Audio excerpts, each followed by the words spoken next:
Hey, welcome back. In this video, we're going to talk about the composition of functions. The composition of functions is a way of combining two or more functions by embedding functions into each other. To start things off, what I want to give is the definition of composition of functions, show you the notation, give you a statement about the domain, then we'll step back and look at some real concrete examples to build the idea of the composition of functions. First and foremost, the notation. We have this composition symbol. We would write it as this. This is f composed of g of x. This is the result of taking an f of x function and a g of x function and putting the g of x function inside the f of x function, or in function notation to be written like this, f of g of x. The result here is a new function. It's not the original f of x function or the g of x function. It's this new function that's the composition of these two. An important piece about this is the domain of this composition. And again, we'll look at this in some of our examples. But importantly, the domain of the composition of these two functions is dependent on the domain of the inner function, and you'll see reasons for this very soon, and the domain of the final composition. Or to say it more directly, the domain of the composition of two functions is the intersection of the domain of the inner function. In this case, g of x represents the inner function, and the simplified composition. Though don't get too worried about that statement. I'll show an example towards the end of this video that clarifies this statement right here. All right, let's start with two functions that are only defined by these table of values here. We have g of x defined by these inputs and outputs, and f of x defined by these inputs and these outputs. And let's say that we're trying to find, let's do f of g of 2. I like starting with this example because it's going to ground us in the concept of what composition is and how these inputs and outputs work between these two functions. Importantly here, g of x is the inner function. We're going to input 2 into the g of x function, and whatever gets outputted from that is going to be plugged into the f of x function. In this problem, we're not going to deal with the idea of domain or have a final composed function right here. This is just going to show us the mechanism of composition. And to help us with this, what I first want to do is just use this little machine example of inputs and outputs. What this statement is saying is first plug an input of 2 into the g of x function. So if we input 2 into g of x, the first question is what does g of x output if we input 2? We go up to our table of values here, and we can see this column here has this input of 2, and it shows that g of x outputs a 6. Well then, 6 is the value that gets output by g when we plug in an input of 2. We want to input that value of 6 into f of x and to figure out what it outputs. In this case right here, we're referring to this row in this table of values. If we input a value of 6 into the f of x function, we're going to output a 10. So through this functions as machines visual example here, what we found is that f of g of 2 equals 10. Another way of doing this, and a way that you'll probably really do this kind of just algebraically or showing your work moving forward, would look something like this. So we have our original statement, find f of g of 2. Our first job will be to find g of 2. As we previously stated, we know that g of 2 equals 6. So this becomes f of whatever is output by the g function when we input 2, which is a 6 right here. And then our job is much more simple. All we need to do here is figure out what f of 6 is, and we already did this. We get a value of 10. Importantly to say is when you're first getting used to function notation, something like this can seem crazy. You're like, what? Now we're plugging functions into functions. Like, what kind of crazy stuff are we going to do with these, right? But importantly, when you look at this, you're always going to start from the inside out. In this case, we're not going to deal with the f of x function at all first. We're plugging this value into the g of x function. And we can be given this information by a table of values here.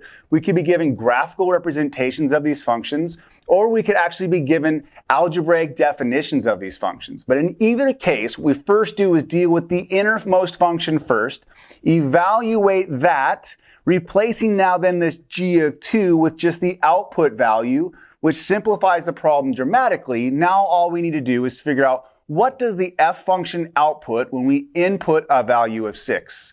Let's now take a look at some algebraic functions, and let's look at some compositions of different types of functions.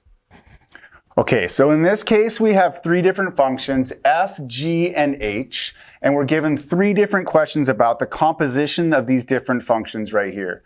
First, we're being asked about the composition f composed of h with the input value of 3. For b, we're being asked, is h composed of g with an input value of 25?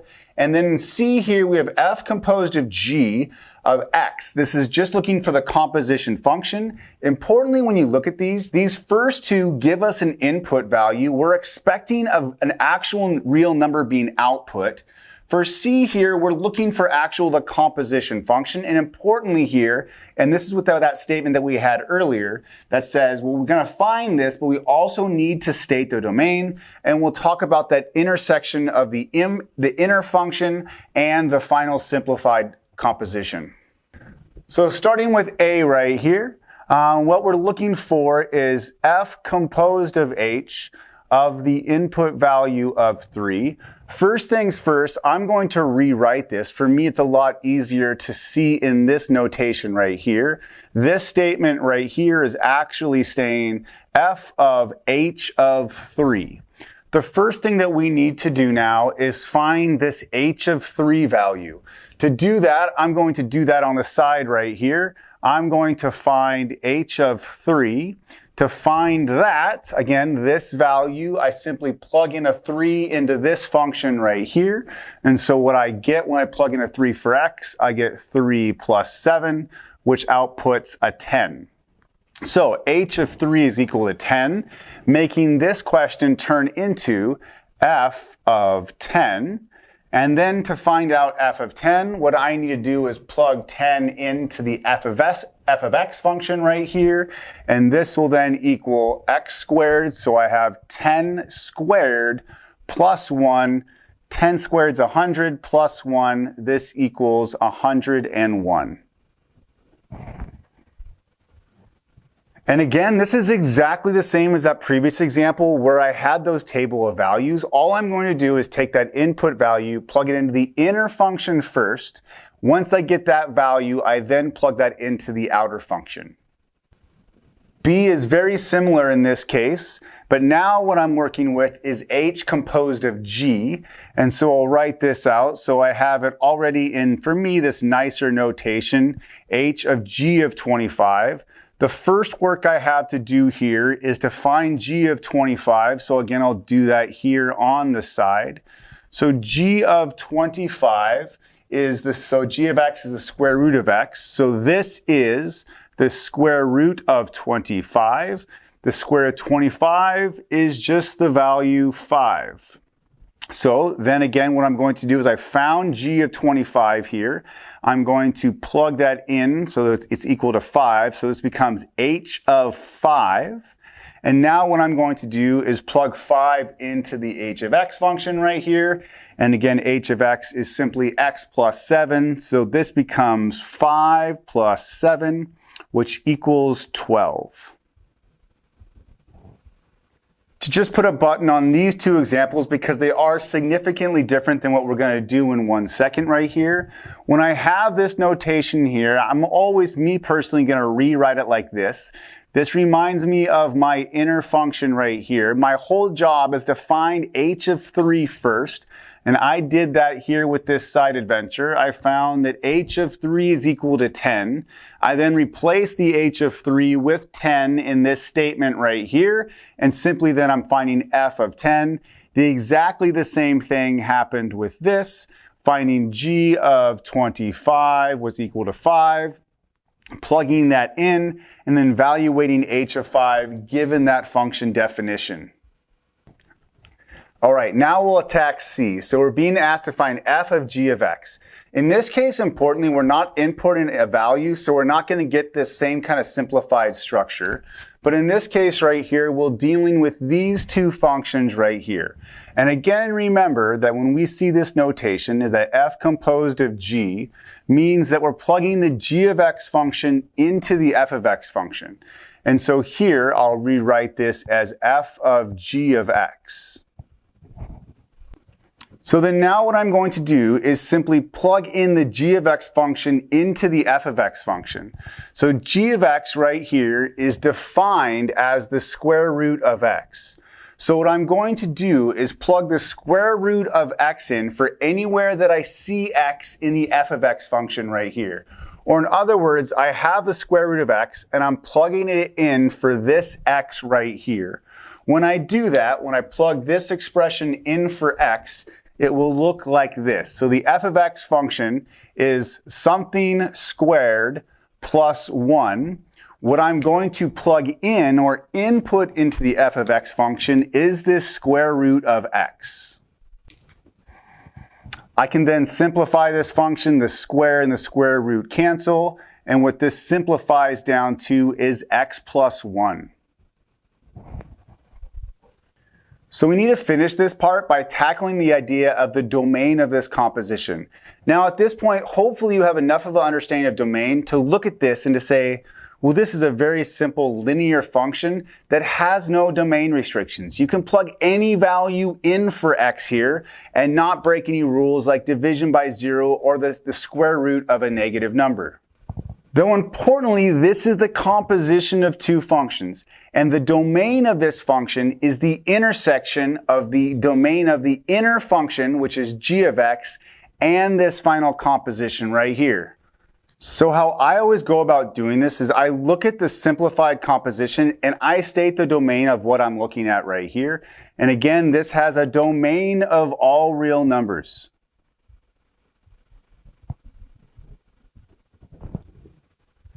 Or in other words, there's no restricted values, no restrictions of what I can plug into this expression.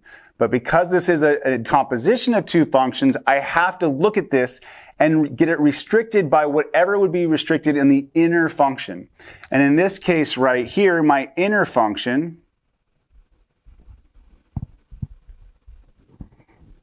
is g of x equals the square root of x. And I know that this function right here has a domain of all non-negative real numbers, or in other words, an interval notation is 0 to infinity. 0 can be plugged in, and then we don't include infinity. So then the domain of the final composition is the intersection of these two. And depending on your experience with the idea of unions and intersections, intersection in this case can easily be defined this way, is where do these two agree? The beauty about this is this contains all real numbers, so this has no restrictions. The only restrictions that will be imposed on the compositions domain is by this inner function right here. So the intersection of these two, or where these two sets intersect or where they agree, is on the domain of 0 to infinity. All right, so let's end this conversation of composition by doing one more slightly more complicated example and make sure we really understand this idea of finding the domain of a final composition. So in this example, we're given two rational functions. The f function is a rational function of x divided by x plus 5, and g is 6 over x. What we're being asked is to find the composition of f of g of x and to state the domain of the function. We won't worry about the domain part yet, but what we're going to do is find f of g of x. Again, what this is, f of g of x is simply found by plugging in the g of x function into the f of x function. This will be a little bit more complicated than we've previously done because the f of x function right here, the inputs go to two different places, here and here. So what we're going to do is we're inputting this g of x function into both of those two places. So where you see those two x's is where I'm going to put this 6 over x. And it will look like this. So I have this division. On top, I have my input of g of x.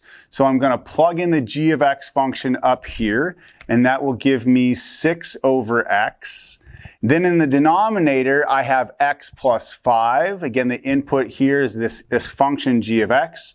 So this becomes 6 over x plus 5. And I just want to take a second here to acknowledge that, especially again, if you're getting accustomed to function notation, this can look pretty trippy, especially since we're both using the input value of x in both of these cases right here. But again, all I've done is I've taken the f of x function and I've inputted the definition of g of x in these two places for x. Now what I'm going to do is just simplify this. This is a complex fraction, something we probably hopefully have seen before. What I'm going to do is simplify this by multiplying the numerator and the denominator of this by x. I'm using x, by the way, because it's the least common denominator of these fraction pieces in these terms in the numerator and denominator of the bigger fraction here. When I multiply this numerator here by x, these x's will cancel, and I just get a 6 here in the numerator. When I multiply this denominator by x, I need to multiply each of these terms. When I multiply the x to this term, that just cancels with that x, and so I get a 6 here, plus, well, 5 times x is just 5x.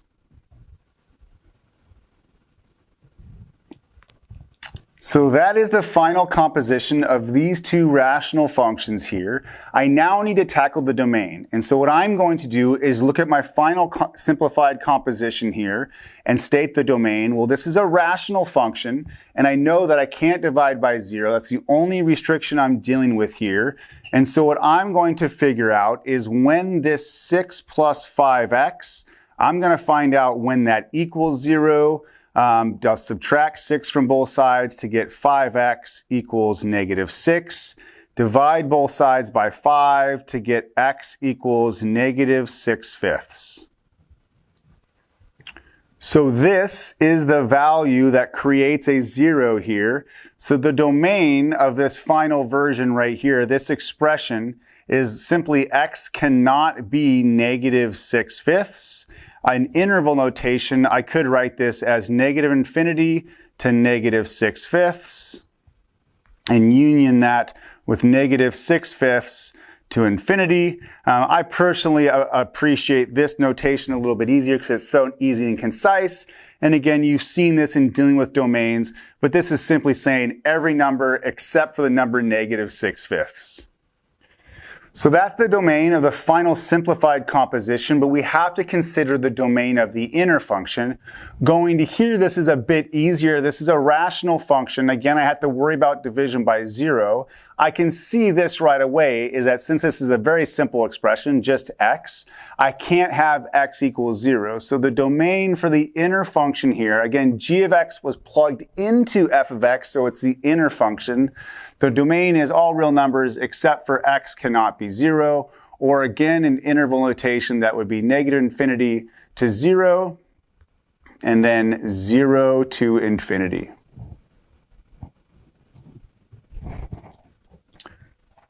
So then the domain of the composition of f of g of x is the intersection of these two domains, again, of the final simplified form and of the original inner function. In simplest terms, we would write this as the domain is all real numbers, except x cannot be equal to negative 6/5 or 0. If we wanted to write this in interval notation, we have to write basically a combination of these two here. Every real number except for taking out the negative 6/5 and the 0, and it would look something like this. So negative infinity all the way up to negative 6/5, and then from negative 6/5 up to 0, and then 0 to infinity.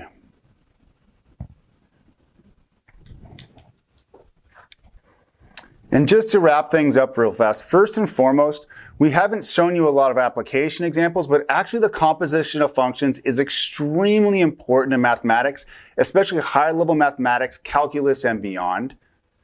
There are also a lot of different applications of the composition of functions that you can see that make a lot of sense, where you want to put some input through some machine or mechanism, and then you want the outputs of that to go into another mathematical machine. Importantly, though, is that when you consider the domain, which is what can you plug into this machine? And if you think back to that picture where I had these boxes for g of x and for f of x, right? The idea is if you want to plug something in through that entire machine or that whole workflow right there through g and f, it first has to pass through the g of x function. You can't plug something in that can't make it past the g of x function. So therefore, when you're looking at domain of these compositions, you can't just look at this final version right here and say, hey, the only restriction is -6/5, because anything you input has to first go through the inner function g of x. So you consider the restrictions on the final simplified composition and restrictions on the inner function, or the first function you're inputting into.